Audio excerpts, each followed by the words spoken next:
Hello everyone, my name is Jen and welcome to the Book Refuge and welcome to another recommendations video. Today is actually a collab with my friend Bree. I will link her video or her channel down below, and today we are sharing with you underrated dark romance authors.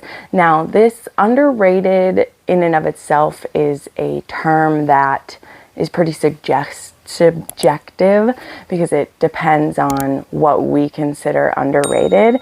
And so for me, I'm really going to go by authors that I feel like I don't see enough people talk about. Some of them have been around for years, and so they, may have been more popular in a different time, but they're authors that I still think really highly of and I don't see people talking about anymore.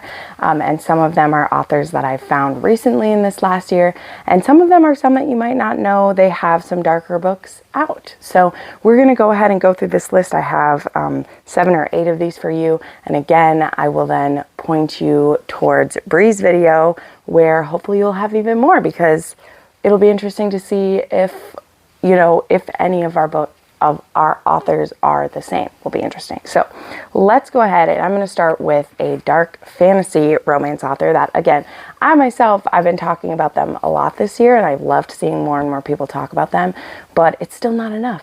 It's still not enough, because people who enjoy dark romance and people who enjoy fantasy and paranormal, they need to be reading this author. And I really hope that October, being the spooky month, being the paranormal month, will just kick this into high gear, okay? Because that author for me is Amara Ray.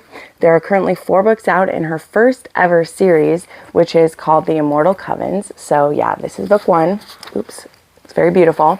And this book is, again, it's the first in the series. This one is about a warlock. He's like half warlock, half something else, which we don't know in the beginning. And then we have Colette, who is a healer for her witch coven. Now, her coven is a very special coven. It is made up of all hybrid witches, and they all have different powers and different strengths. And they are hated by the other witches for being hybrids and for being stronger and better than they are in a lot of aspects. And this series is about them trying to just survive the deviousness of the other covens, as well as team up with the different immortal races so that they can stand strong against their oppressors, basically. I love this. This next one, this is about the leader of the witch coven. Her name is Naya, and this has Finrador, who is hold on. I had to remember for a second here. He's the Blood King of the Fae. This has some absolutely delicious scenes in it. Just fantastic. Wonderful stuff. And then Inferno. This one is about Willow, who is, she's the fire witch. And then we have Toric, who is the leader of the Berserkers. And Willow has to enter into a competition where she has to win 3 battles so that she's able to have an official audience with the leader of the Berserkers to ask for his help, which gets very interesting. And this one is about Greer and Alexander, and it's a rejected mate story. And there's reasons why Alexander had to reject her, but Greer just knows that she has a fated mate and he won't be with her, and it is torturous for her. It is very, very sad. But anyway, I absolutely love this couple so much. And there is a 5th one coming out the very beginning of October, and that one is about Cass, and I'm so excited to read her story. So I highly recommend Amara Ray. I've had more and more of my friends slowly falling for this couple, slowly falling for the series, and I just love seeing it. They are absolutely wonderful. Then this is an author that has been around a long time, and I feel like she got a lot of attention back then, but because there haven't been some newer reads from her in a while, her books haven't got as much attention. But she was some of my first very dark romances that I read, and they all have been so emotional and just kind of gut-wrenching. Also, her newest release that she had, in my opinion, because I got to read an arc of this book, in my opinion, it wasn't a romance. And so I haven't talked about her as much in a while because there hasn't been anything new to talk about. But if you want to do a deep dive into someone who's amazing, you should definitely check out Jade West. She introduced me to kinks that may not be my own, but they were fascinating to read about. Again, she has some very dark books that will just rip your guts out. Poison, this one actually features a heroine who has epilepsy and follows at least the journey of her epilepsy is very cathartic for Jade West because she herself was diagnosed with epilepsy like late in life. And she's in this like talks of it, like look at this full picture. Those are someone's underwear. They do some very interesting things with underwear and with bodily fluids in this book, and oh my gosh, it was amazing. Some other books by her that I highly recommend. One that I bring up a lot is called Bait, and that was one of my first consensual non-consent books that I read because it had a rape fantasy in it, and I just absolutely it shook my brain up so much. And then of course we have Sugar Daddies and Sugar Baby, I can't remember which, but those ones are menage romances that are just absolutely delightful. So I highly recommend Jade West if you really like things dark and dirty. I think she doesn't get enough attention these days. She's still amazing. The audiobooks are also fantastic. Then I have an alien romance that is pretty dark. I mean, yes, there are lots of dark alien romance out there, but I find that I normally gravitate towards fluffier aliens. I know that's weird. Not fluffy as in they are fluffy, but I have this philosophy that the uglier an alien is, the sweeter that they have to be. And, you know, that's just not always the case. Sometimes they are just down and dirty and they know who their woman is and they are going after them. And that is definitely the case for Naomi Lucas's Naga Brides, which begins with Viper, and then we have Blue Coral, King Cobra, and most recently Death Adder just came out. And this series, these snake aliens, they have actually, they live on New Earth. So what used to be our Earth has been transformed into something deadly, and humans are just now trying to discover if they can repopulate it again. Because they want to use Earth as a resource in a war that they're facing with other alien races or other beings out there. And when this group of researchers and explorers go down there, they discover there are these snake alien men who want the women that they have with them. And these men, a little bit coward, a little bit don't know what to do, are maybe willing to sacrifice these women so that they themselves can live. The thing they don't know is that these snake men, they are very much drawn to these women and want to make babies with them. And boy do they go about making babies with them. But they're very possessive. There is some dubious consent involved in these. Definitely check trigger warnings for these. But, you know, after I read The Spider's Mate, I pretty much was willing to try anything. So after I read spiders, why not try snakes? And I highly recommend you go check out some fan art for what some of these look like, because you may be moved in ways you weren't expecting. I will say that. Then I want to mention an author who is new to me this year, and I actually found her because of TikTok. There are a few authors that I actually found because of TikTok. And I found the authors themselves, not their books. I really enjoyed what the authors had to say and actually learned a lot from them. And one of those authors is Misty Walker, and she writes both some gay romance, and she's partnered with Kay Webster for some different gay romance. And then she has some biker books. She also has a couple of other ones too. She just had Gracie's Mom, which came out, which is definitely not a dark romance by any means. It's pretty light and fluffy, older woman fare. But her biker series was a series I just, like I said, I really wanted to support this author, so much, because I really appreciated all the things I learned from her and the things she had to share. And I loved watching her pack her orders. And so it was back near the 4th of July. She had a deal where if you bought her biker pack, you bought the first, well, at the time she had 4 books out, you got $10 off, plus she sent you a bunch of swag and everything. She's actually the first author who started sending out these little peens, which I now happily collect, little peens back here. And so I ordered these. And the thing that I immediately loved is that the reason why biker romance doesn't work for me usually is the level of misogyny that's in these. Now, I know I read dark romance. That's not usually going to throw me off my game, I promise you. But there's just something about like their terms of endearment, like calling people a biker bitch or a club whore or like just so many derogatory terms. I don't care if that's the culture. I don't want to read it in a romance, you know? Like, I just don't want to. And in this first book, Birdie's Biker, we have Birdie, who her father gets into a really tight situation, and he ends up asking the head of the royal bastard MC, Loki, to take his daughter and keep her safe while he tries to get stuff figured out on his end with everything. And so she kind of sort of is like given to him to be taken care of, kind of sort of kidnapped, because she does not want to go with and stay at this dirty biker bar or dirty biker home and like all this stuff.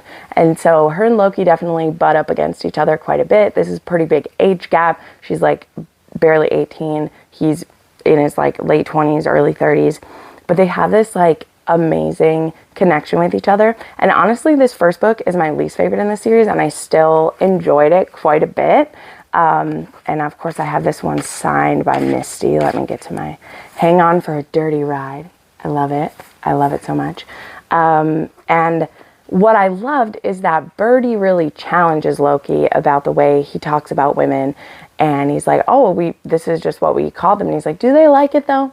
Or do they put up with it because you give them a place to stay and you don't kick them out? Like, do they actually want to be called the things that you're calling them? And I really love that. And so as we go through this series, the boys get better behaved, we'll say. My favorite one in this series I want to show you is Bexley's Biker. And this one is about the lawyer for the club and the VP, Khan, who gets himself in a difficult position and needs Bexley to help him out. Bexley herself also has some secrets in her past that she definitely doesn't want anyone finding out.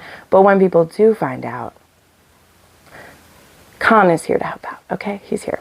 So I really recommend Misty Walker, especially if you're either new to biker romance, but you want to try it, or like me, you haven't liked some of the terms you've heard bikers using before, and you've been turned off by either like biker speak, aka Gianna Darling, okay? You know it. You know it's true. Even if you love those books, you know the biker speak can get to be a lot, okay? It can be a lot. But yeah, I recommend Misty Walker. She has a new biker series that she started as well, which I have the first book, but haven't got to read that one yet. Then we have another new author. I've really loved finding new authors this year. And this is an author who just got started, and that is Neva Altaj. So she has this series called the Perfectly Imperfect series, and they've had like arranged marriages, kidnapping, blackmail going on. But someone or both of the characters in every book so far has some kind of disability or mental illness or struggle that they're dealing with. And so that's where the Perfectly Imperfect comes from. And I've just been loving it. So this is the second one. This is the only one that I physically own yet. But there is Painted Scars, which is book 1. And then there's this one, Broken Whispers. And then I just read Hidden Truths. And then there is, I heard her say, like I said, I just finished Hidden Truth. And she has through book 7 planned so far. And through book 5 already have like release dates set out. So, and as you can tell, they're not super long. This one is just over 200 pages. The third one I think was like 250 or so. But this one particularly is my favorite so far. I gave this one 5 stars, hands down. I loved this. And this one is about an arranged marriage between the Italians and the Russians. And so we have Mikhail, who he's a single father, and he is this like very feared man. And then we have Bianca, who she's a ballerina. She's just had her career end. She had an injury and she's like choosing to retire instead of fade away into obscurity. And she also can't speak. She's a speechless character because of an injury that she had as a young woman. And it just so happens that our hero knows sign language, but he doesn't share that with her right away because the reason that he knows it is very painful for him. But I absolutely love Neva Altaj. Like, her books definitely have the dark themes, but the heroes and the level of like ooey gooey center that they have for their heroines more than makes up for any darkness that we're dealing with. And so I just can't recommend highly enough this series to everyone. The first 2 are in KU. The third one isn't right now, but it will be going into KU in October and November. So yeah, but anyway, highly recommend you get on this series as well. Then I want to recommend an author that has both contemporary, like lighter cover books, and then she has a title that is J. Wolfe, which is her new adult books, and they are a little bit darker. It depends. They definitely have a range of darkness, but the books all start with her young adult start with Start a Fire. This isn't the cover anymore, but I have an original cover and I really like this one. And this one, as I say, for me, this book is the closest to Untouchable that I've ever read, but the hero does have a redemption arc, and it's one that I believed, because, well, there's never really a good reason. This does still have a pretty dubious, if not straight up non-consensual first interaction between the hero and the heroine. However, again, this is subjective. I'm not saying it makes him a good person, but if you like a Carter Mahoney, which, wait, where is he? I don't know where he is right now. He's usually right behind me. Oh, he is right behind me, right there. If you like a Carter Mahoney, I believe you will like Sebastian as well. Like, I highly recommend, if you like him, you'll like him. However, again, for some people, their biggest issue with Carter isn't so much that he starts out as a raping jerk, it's that he doesn't have character arc, which I'm like, do you want to believe that a guy who did that can be redeemed? I'm not sure. People never fully know what they want. It's okay. I understand. But in the case of Sebastian, I feel like he has more of a character arc, and I really enjoy him. And what's this heroine's name, actually? Totally forgot it. It's been so long. Grace. So there you go. And then there is 3 books while they are in high school. So this is a high school series, new adult, but then it connects with the Savage You series. So the first book is Soft Like Thunder, which I don't own yet. And then there's Bright Like Midnight. This one is about Zadie Knight and Amir Vasquez. And he's definitely involved in some criminal situations, but Zadie has a secret passion for him, and she puts herself in kind of a dangerous situation because she wants his attention. And I respect it. Okay, I love it. And then a 6-star book for me, one I cannot wait to reread. This was the 3rd book in the series, which we thought was going to be the last book, but she actually has another one coming out in October called Sweet Like Daydreams. But this one is about Lachlan and Elena. And Elena, we meet all the way back in Start a Fire, and she's a bit of a villainess. She is causing problems for some of our characters. She's a bit bitchy. She seems hard as nails.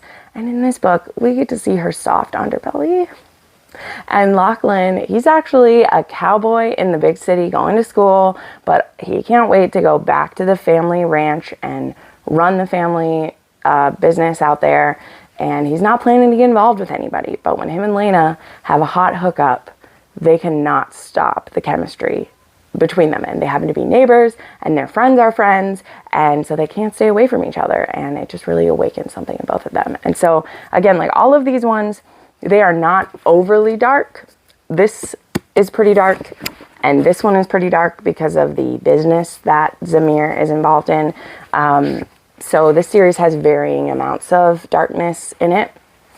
Actually, Soft Like Thunder has a heroine who's being forced to do a little bit of drug selling for family reasons, which I don't always love. But Helen is a really interesting character. So, yeah, I definitely recommend J. Wolfe if you want to get a little darker. She also has some pretty good body diversity. She has a lot of plus-size heroines. That's something she's known for in her contemporaries as well. So I really appreciate her. So I just have two quick authors that I don't own any books for, but they're authors I've enjoyed before, and they usually have a lot of either free books or their books on KU. So one of them is actually Ivy Arnold, and now Ivy Arnold is interesting because they used to write under a different pen name, which I can't remember. And then there was two books that came out in this like really forbidden taboo age gap trilogy, and there was the third book supposed to be coming out, and I was waiting and waiting and I could never find it. And then one day I had this recommendation pop up in my like on my Goodreads, and I was like, ooh, it's an age gap, ooh. And I looked into it, and it said that it was like the third book in a series by this one author, but this author had a different name. Well, it turns out she changed pen names. I don't know the reason why this happened, but currently Ivy Arnold is the name, and she writes some pretty taboo age gaps that I have enjoyed. Like one of them is a son's girlfriend, one of them is like a dad's best friend, and one of them is a student teacher where the student is kind of preying on her teacher, and maybe even drugs him. Not maybe, does drug him to make things happen between them. So it's not very often that the student is the predatory one, okay? But she is. She definitely is, okay? She is. And then BB Hamel, who writes a ton of awesome age gaps. I think there's like Possessive Daddy, Possessive Professor, Professor Daddy, I don't know, Daddy King. Some of it is just like called Daddy, and some of it actually is like capital D Daddy in there. So wanted to recommend those because they're usually pretty quick and spicy, and they get the job done, as it were. It's a good time. So yeah, I hope that you find some underrated authors that maybe you haven't heard about. And if you're coming to me from Bree's channel, welcome. And if you watched this and you liked it, please go check out Bree's video, which I will have linked down below so you can find some more. So thank you so much for watching, and I'll see you next time. Bye.